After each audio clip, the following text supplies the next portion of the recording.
Hi, this is Legion of Marduk. You're listening to What's Metal. Okay, tonight we are here on this festival tour headlining Cannibal Corpse. Marduk also playing. What is your aim for this festival? Do you want to reach new fans, or maybe do you want to concentrate on old material, or what is your aim? Yeah, it's like, no, I think festivals is always awesome because, I mean, every band pretty much gains from it, and also the audience get to, like, pretty much experience their favorites or maybe discover something new, so we're just here to bring it on, you know? Day before you played in Hengelo on Sunday with Valsagos, what kind of audience did you recognize? Two different ones? No, not really. It's like, yeah, when we were over in England, it was like kind of guys that we could see were there for them pretty much, but I mean, down in France, in Holland, it was just the same as always. Crazy people going berserk. I want to a little bit talk about your LP output so far.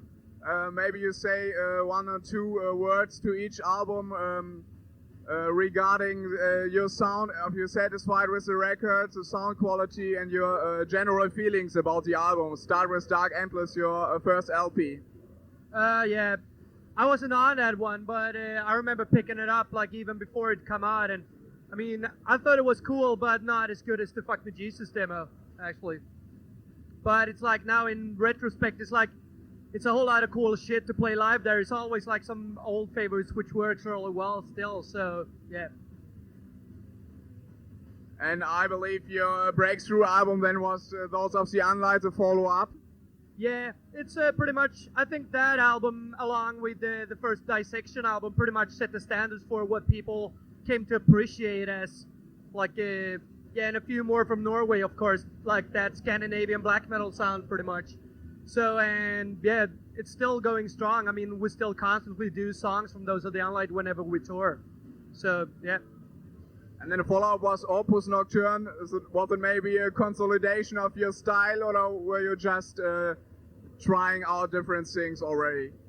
Yeah, Opus Nocturne was pretty much like, it's a bigger step between Those of the Unlight and Opus Nocturne than Opus Nocturne and Heaven Shall Burn, and it was pretty much like the course for where Marduk has been heading ever since, pretty much. So, you talked of Heaven Shall Burn. You put between Heaven Shall Burn and Nightwing, there was a glorification EP. What function did you obtain with this release, which is were only cover songs, I believe? Yeah, it's like, yeah, we really wanted to do something like to pay respect to some of the old bands which inspired us in the past. And also we tried to do it a little bit different than all those like Mayhem tributes and everything that everyone was on then. So, and of course like Bathory was a major influence, so therefore we did a cover of that, but otherwise we tried to pick like bands which was somewhat different, but still like, yeah, still bands that fascinated us during our growing up. Then we got Nightwing.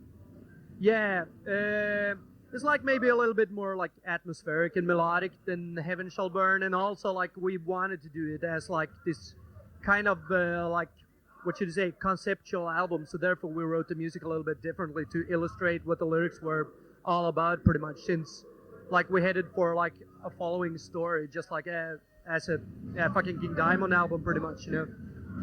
Yeah, maybe you can say a bit more about the concept. The album was parted in two sides, in two different concepts. Yeah, it's like at first it was the stuff we came up with that we just wanted to do, and then like we felt like we should cover Blood Sepesh live, like from birth till death, pretty much as we started on Heaven Shall Burn. So that was what we did, and we wanted to cover like the real story of his life instead of just bringing that vampire stuff up that everybody does. We just, yeah, went to the bottom with everything, and we ordered like info from Romanian museums, and I talked to some kids I know who like grew up in Hungary and moved to Sweden when they were like 10 and shit about that, and their parents, like I read every book I could get hold of on the subject, and like we did a ton of stuff, and then I just wrote like a story which was based on all that instead of like the normal Bram Stoker legends, pretty much, you know. With Panzer Division Marduk, you reached far more to the extreme. Was it a conscious decision? Yeah, totally, because at that time the scene was going so soft, and everyone just wanted to use like too much keyboards. They wanted female vocals, like this gothic romantic kind of scene. It was like the black metal scene was pretty much like breeding with the gothic scene, and it all became so mellow and romantic. And we wanted to do something like Slayer did in the 80s instead when they released Rain in Blood. So we said like, yeah, let's just get it on.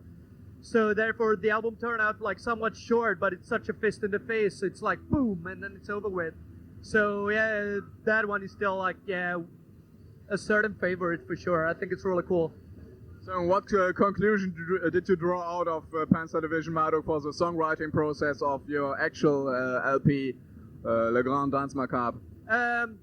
Yeah, because it was just like a natural thing to do. We had a ton of riffs just lying, which we couldn't use on Panzer because it was bound to be so hysterical and aggressive if you only should grind to it. Otherwise, it sounds totally corny. So we had a ton of ideas for songs and shit, and it was just like, yeah, stuff that we wanted to play, stuff that we wanted to do.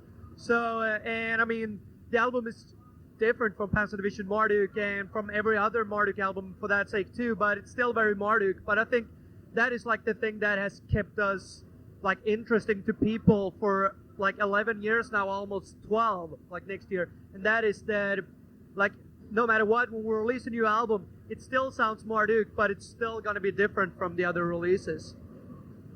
And the new LP was the first one you released on your own label, not longer more on Osmose Records. So can you please say in a few words how this process from Osmose to your own label was built, and why did you leave Osmose Records?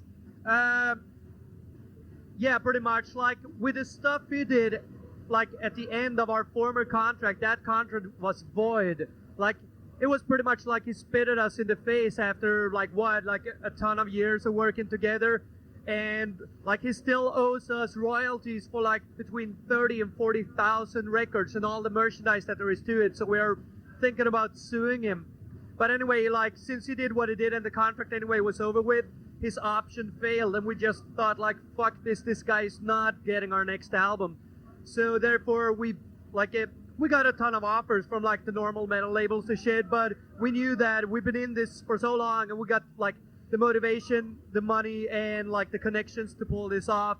So what we do now is that we work on licensing shit. Like we have one companion in Europe who helps us, so the office doesn't stop when we're out on tour. And then in the States we have full distribution, full promotion through Century Media Records over there, which is together with Metal Blade the biggest that there is in the States for metal. So it's like it's working really awesome now, and I mean it's great to be your own boss because you're free, you can do whatever you want.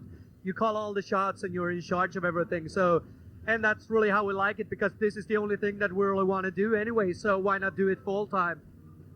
I've seen your show 2 days ago in Hengelo, and there you were very heavy interacting with the audience. This is something that will be missing today.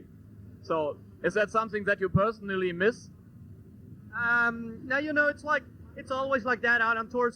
Sometimes you play clubs, which is really awesome because you can be like really upfront with the audience, and like before you know it, you're out and playing such huge venues, so the crowd is pretty much just like a mass, you know, that you don't really see what's going on. But it's like, you know, I always like try to interact as much as possible with the audience. It's like I've leaped onto like stage diving and shit from PAs really tall, like in venues that holds up to 3,500 people. So it's like I always try to get as personal with the audience as possible, but of course it's far more easy in like a little club than it is like in a big ass venue, of course. Do you train your voice in a special way for such long tours? No, I just try to survive, pretty much. No, because it's kind of rough on the vocals, especially like when it's this time of year with all the cold air and all that shit. Like, and so I constantly gets cold and like whatever, but I don't care. I just go ahead and play, and then I go home and recover. It was like the last tour we did this spring. At first I was food poisoned in Scotland, and I collapsed on stage, but still we did one more song, and then our tour manager cut it, like, he said like, show's over with, like, get off stage, and he took me to a hospital. Then I got the flu in France, and then when we jumped on the No Mercy, I got a pneumonia. So when I went home, I had to go to the doctor, get some like antibiotics, some Vibromycin, And then we flew down to Texas and started touring 4 days later, and I was so fucking sick and just was lying around in the bus. But you know, it's just to go ahead and just do it, pretty much. It's just a matter of willpower, pretty much, I guess. Our show is called What's Metal? So what do you think is metal? It's everything, you know. It's this entire subculture. You can always tell like who is a hard rocker and who's not, pretty much, because all metalheads are pretty much the same, no matter like what country or what like culture they're originally from. So it's like for me, it's definitely like the entire package. Yeah, maybe last question. Tell us something about your near future plans for the end of the year and the beginning of next year. At first, we're gonna do this tour, going home for like a week and a half, go to America, tour Canada and the United States for like a month, a bit more. Go home, maybe do some shows in Italy. Then we're gonna write and record the next album. Focus on getting that out on like our label and also through Century Media in the States. Then we're gonna tour Europe and the States and any other country we can come across. We're planning on being out on the roads for like at least like 4 or 5 months, with only like a couple of weeks in between each tour. Like maybe tour for a month, home for 3 weeks, tour for a month, and go on like that from Christmas next year till maybe like, yeah, summer or something, and then hook up on all the festivals that is possible. And also next year, we're gonna release a live DVD with a ton of bonus material and everything, and like a new full length, and possibly like next year, or maybe like really early 2003, there's coming a new Panzer mini CD.